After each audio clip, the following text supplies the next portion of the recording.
storyteller, and shockingly, I'm going to be telling a story. A few years ago, I was living in the Bay Area, and I had moved up there for a job in education. And as education jobs tend to do, I felt overworked and underpaid in this job, but it didn't really bother me because this was like my, well, I'm trying to become a writer-comedian job, right? Like it was just what I was doing for money while I tried to make it doing something else. So it didn't really bother me that I was super overworked and underpaid until I started dating somebody who was an engineer at Apple. And he hated, one, that I was never available, right? Because I was either working or I was trying to do stand-up and improv at night, so I was never really around. And it started to become a barrier in our relationship. So early on, he kind of started pushing me to move into the tech industry. And living in the Bay Area, it was like hard to watch all that tech money go into like douchebags. So I was like, I deserve some of that, right? So after interviewing in a couple startup companies, I eventually did take a job as an editor working for a digital publishing startup. And it was great. And I knew that I was selling out, but I didn't care because I bought in really hardcore to the startup life in the Bay Area, which is very easy to do. Like I was dating an engineer at Apple who was on track to be a manager, and I was living and working in downtown San Francisco and making more money than I had any idea what to do with. And I bought in like hook, line, and sinker, so hardcore. And then, about 7 months into my job at this startup, I go to bed with my ex. Spoiler alert, he's now an ex. I go to bed with my ex, and as we're falling asleep, I look at him and I say, you know, I don't have anything waiting on my desk for me tomorrow. And it's a weird feeling because I had finished all these projects that I'd been assigned, and I hadn't been assigned any new projects, which is not really how startups work. And my boyfriend says, huh, yeah, that's a bad sign. Very reassuring words right before falling asleep. So I fall asleep. The next day I get up and I'm walking back to my own apartment to get ready to go to work. And I check my email on my phone, and there's an email from the CEO. And the CEO says, everybody needs to be in the office this morning at 10 a.m. Now, I know something's up when I see that, because 10 a.m. for a startup company is like the butt crack of dawn. Like, nobody goes to work at 10 a.m. at a startup. So I'm like, oh shit, something's happening. So I hurry, I get dressed, and I walk to work. And I get there, and there's like a palpable tension and confusion in the office, and everyone's kind of on edge. And I get to my desk, and my coworker Veronica, who over the course of the 7 months that we'd worked together, had totally given me like a complete oral history of every tomato plant she'd ever owned throughout her entire life. She says to me, have you seen the second email? And I was like, oh no. So I open up my laptop, and the second email came out from the CEO, and everyone got some version of it. It either told you to go to the kitchen or to the conference room and to not tell anyone about the email. And I know that they all said this because Veronica, as I'm reading it, says, mine said to go to the conference room and not tell anyone. What did yours say? And I said, mine said to go to the kitchen and not tell anyone. So we hug because we realize this is gonna end badly for one of us, and we go our separate ways. And I get into the kitchen, and at this point, there's no confusion left in the office. We all know people are getting laid off today. We just don't know who. And so you can feel everyone in the room kind of taking stock of who they're in company with. Like I'm looking over, and to my right, I'm like, oh, Rachel's been here for 5 years, and she led that project last year that got them a ton of money, so I am good.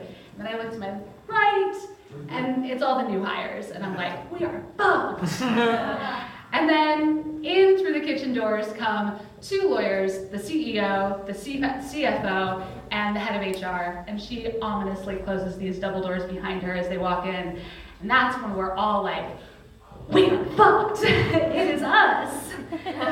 So the CEO gets to the front of the room, and I remember very little about what he said to us. But there is one thing that really stuck out to me. At some point during the layoff spiel, he says, I owe it to you guys to make sure that this company is a success. And these layoffs are a part of that.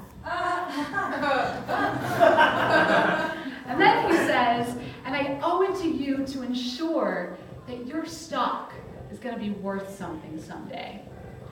And I remember that, and I'll never forget it, because my stock hadn't vested yet, so I wasn't getting anything out of that. Like, even that kind of consolation prize felt really flat with some of us. We were like, well, I don't have stock yet.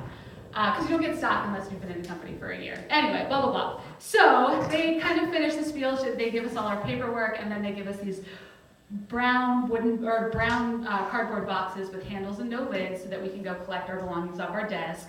And we all file solemnly out, start piling our stuff into our boxes.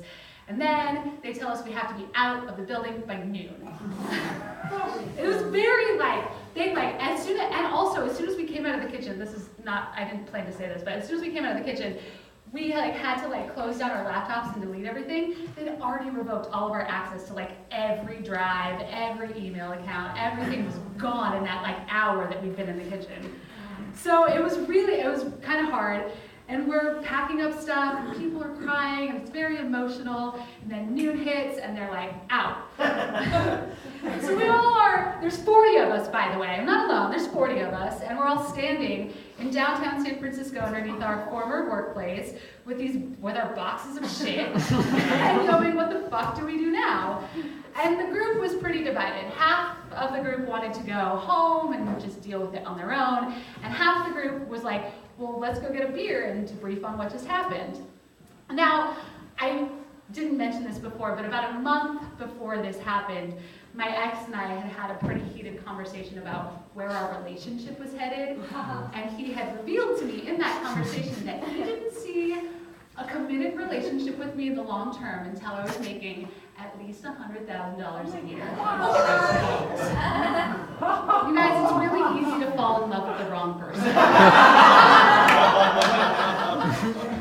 Unfortunately, it's a lot harder to recognize your own self-worth, So, all of this is just to say that I was not in the group that wanted to be with their significant other at that point. It's fuck it, let's get a drink. So I go with the group that goes to the bar, and we're going to a small bar in the financial district that we know, we've had drinks at before, and we're expecting it's noon, Monday, it's gonna be quiet. We get there, and it's weirdly super crowded. What the fuck is going on? And there are streamers all over the walls, and there are tequila shots for $3, and we were like, oh my God, it's Cinco de Mayo. We got laid off on Cinco de Mayo. So the mood of the group quickly changed from let's go have a couple beers to, let's get wasted right here. We're gonna get wasted now? And because we were in the financial district, there were a lot of finance dudes there a bunch of 20-somethings walking in with boxes, teary-eyed, dead giveaway. They knew we'd all been laid off, so they start just ordering rounds of drinks for all of us, round after round of drinks for all of us. It's hard to recognize your own self-worth. It's harder to turn down free booze. True thing. So we get fucking wasted, and I have to say, around 3 p.m., my memory of events from that point forward is shoddy at best.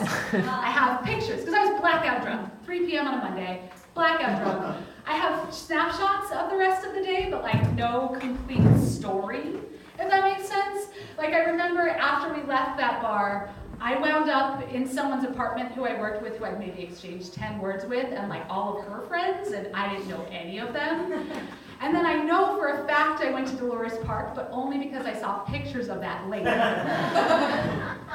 And then the first kind of moment where I come back to my memory is we're in a bar in the Mission, it's 6:30, and I'm with my coworkers, and I'm like, oh my God. And I look at my coworker, Shawnee, who's an adorable lesbian with amazing hair, and I say, Shawnee, oh my God, I have improv practice tonight.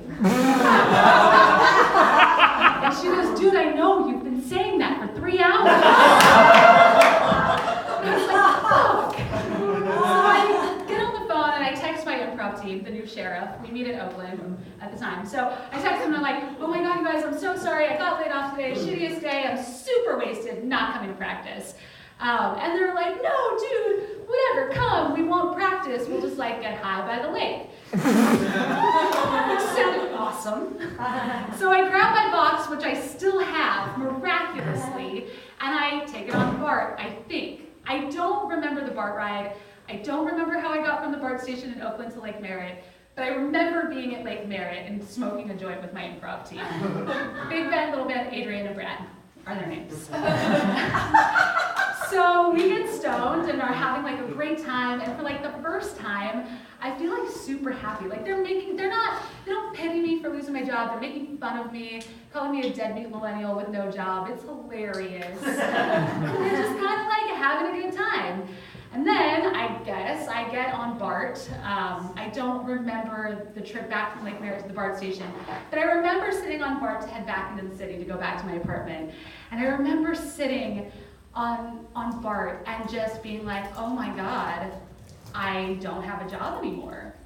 And oh my God, I'm gonna have to tell my boyfriend this. And oh my God, he might break up with me over this.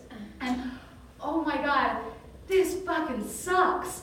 And I just start crying my eyes out, like loud and hard. And I remember looking around and seeing everybody on the BART train staring at me and being like, you should stop, you're making people uncomfortable. And then being like, fuck them, who cares? And just like letting it out. And then I realized, like toward the end of the trip, that I had kind of done this to myself, this like feeling of worthlessness that I had at that moment, because I had been putting all of my self-worth into my paycheck and my job title and my boyfriend and this life that I thought that I wanted. And so I had set myself up to have all of that taken away from me. And I promised myself that I was never gonna let that happen again. So that night, I got home, I went to bed, and I had a dream about the layoff. And in my dream, I had gone to the office to pick up my severance check and was leaving the office. And as I was leaving, like all the other people I'd been laid off with were walking toward me, back toward the office. And Shawnee's at the front and she says, Katie, didn't you hear? They got funding. They're giving us our jobs back. And I looked at the building and I looked at her and said, no, I'm good. And just kept walking. And then the next day when I woke up, I vowed that I was gonna move to Los Angeles to become a writer. And that was 3 years ago, and I have not looked back.